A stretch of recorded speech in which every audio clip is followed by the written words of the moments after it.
A sweet deal on the way for those in the transport industry. Was it business as usual at BTC stores throughout the country? Find out coming up in the Bahamas tonight. And a number of at-risk youth getting the shock of their lives. The Bahamas tonight. The National Report starts now. Now in HD.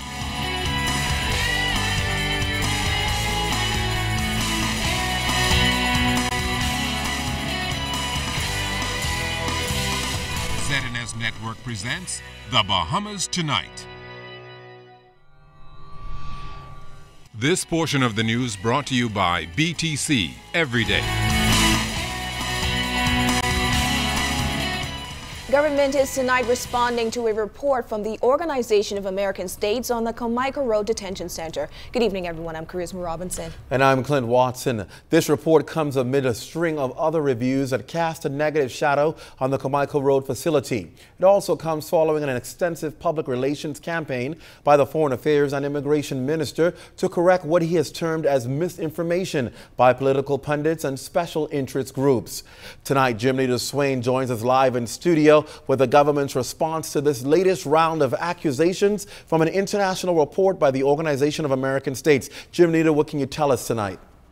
Thanks, Clint. That report from the Inter-American Human Rights Commission of the OAS details an assessment of the conditions of the detention center and issued precautionary measures. According to the report, the measures were issued because a number of human rights groups claimed that the life and physical integrity of various migrants at the detention center were at risk.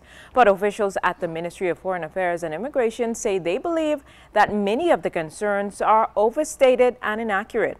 The report is being more fully reviewed and a diplomatic note will be dispatched shortly, giving the considered response of the government to these allegations and recommendations. Thanks a lot, Jim Leader. Of course, we will continue to follow this story for you as it develops. Our Jim Leader Swain in studio for us tonight. Well, Foreign Affairs Minister Fred Mitchell also responding to an injunction restraining the deportation of a Canadian resident in Grand Bahama. Minister Mitchell told parliamentarians in the House of Assembly yesterday that the illegal appeared in court earlier this week. A man by the name Bruno Raffa was before the courts in Freeport, Grand Bahama, on a charge of working illegally contrary to Section 29. And he appeared in the magistrate's court on the 18th of February. At the request of defense counsel, the matter was adjourned to the 12th of March. I am advised Mr. Raffa is no longer in the country. The matter is before the courts, and I await the disposition of the hearing. The government maintains the position that it has the absolute discretion in law to say who can and cannot land in the Bahamas. A man is hospitalized after being found with severe burns about the body at the Coral Harbor substation of the Bahamas Electricity Corporation. According to a BEC statement, an outage was reported in western New Providence around 10:30 this morning, and when crews went to the area to investigate, they saw evidence of tampered wires. As the matter has been turned over to police, BEC officials say they don't want to prejudice the case. However, they believe the outage and the injury to the man are connected and could have been an attempt to steal copper. BEC officials say this is a dangerous and illegal practice, and they're warning those who engage in such that this is a criminal offense. A big proposal could have quite an impact on the taxi industry. Bahama is pushing to offer new employment opportunities and revolutionize the transportation industry. That's right, Charisma. The big reveal today as executives from the Bahamian Riviera presented a proposal and made a presentation to government leaders and those of the taxi cab union. And although the presentation was closed to the media, we were given copies of the proposal.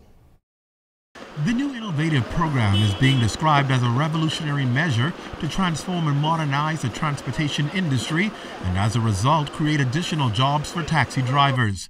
Friday morning, Bahama executives presented the proposal to officials of the Ministry of Transport, Tourism and the Taxi Cab Union. ZNS News has obtained a copy of the proposal, which seeks to partner with car dealers, financial institutions and insurance companies to provide new standardized vehicles with the ability to take wireless credit or debit card payments and the ability to gain additional revenue through advertising on the roofs of the vehicles. The proposal also incentivizes taxi cab franchise holders to comply with the road traffic laws and regulations. standardized dress code, and age of vehicles. Should the proposal be accepted by the government, Bahama is requesting of the government consideration of the temporary removal of a moratorium on granting of franchises, duty-free concession for all taxi drivers, permit banks to provide 100% financing for a limited time, exempt recoup of duty on the resale of all taxi cabs purchased duty-free, introduce a reward and recognition program, and consider a modest fee increase. All of this, though, is subject to government's approval. On to another big story this week. A mass sick-out reportedly continues at the Bahamas Telecommunications Company, with employees reportedly not to work for a second day. But as Sieska Adderley tells us tonight, in spite of this, for most locations, it was business as usual. On Friday, it seemed to be business as usual after visiting several Bahamas Telecommunication Company locations. Only one of 3 stores we visited was closed, Southwest Plaza. A notice of closure was placed on the front door stating which locations would be opened for business. But according to President of the Bahamas Communications and Public Officers Union, Bernard Evans, who spoke to us from Governor's Harbor via telephone, most of the employees were still not to work, marking the second day. This comes after employees learned this week that close to 150 of them may reportedly be axed and given severance packages by the end of March. Evans says news of these job cuts is not sitting well with them, especially with cable and wireless increasing employment in the Florida market. They have ballooned by 88%. They have a staff complement of almost 300 in Miami, Florida. So they seem to be trading jobs here in the Bahamas for jobs to provide jobs for Latinos in Miami. I can't understand the government supposed to be. I understand from a financial standpoint, it would be a 51% shareholder now, and from what I've read in the press, they say that their hands are tied and they can't do anything, and I find it pretty alarming. Labor Minister Shane Gibson says the former F&M government is to blame for this proposed latest round of layoffs at BTC. Mr. Gibson said the government has done all it can with cable and wireless to prevent these job losses, which were supposed to be carried out last year. This exercise really is a part of the agreement that Cable and Wireless signed with the Free National Movement government in 2011, where they agreed that they can make persons redundant in tranches. And it's really unfortunate. I mean, anytime employees lose their it's terrible. Meantime, BTC officials have remained tight-lipped on the matter. The company's CEO, Leon Williams, was locked in meetings for most of the day. Sieska Adderley, ZNS Network News. A program for at-risk youth reaping some great rewards. And ZNS staff getting some sound financial advice. The Bahamas Tonight, back after this. This segment of the news is brought to you by Shell Quality Fuels.